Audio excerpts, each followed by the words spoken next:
Good afternoon, Buskalan, Tinglayan, Kalinga. Today is, what day is today? June 2? No, July 2. July 2, 2019. And presenting to you the wife of Marsan Balicag, or Mrs. Phoebe Balicag.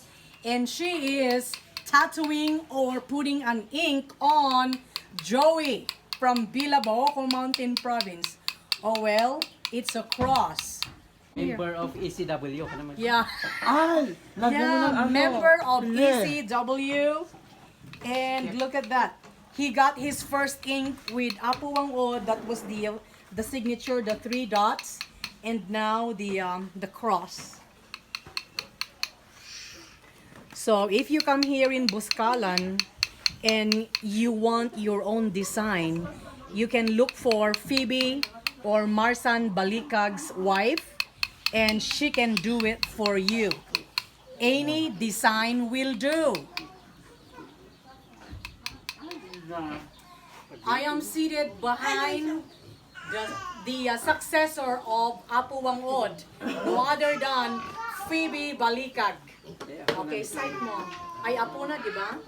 The apo or granddaughter, and she is going to be the successor of Apo Whang-od. So, look for her. Hi. And you can take this home. What do we call that? Your own thorn. You take your own thorn at home. As your souvenir, you paid for it. Behind me is a mom and daughters. Okay, Mother Donnie also is having his ink. Family unity. FU. Family unity.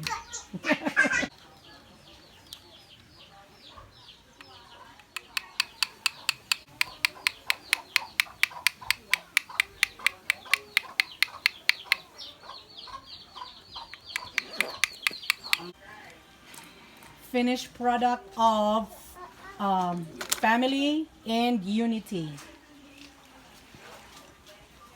Donnie and Phoebe. Purok E.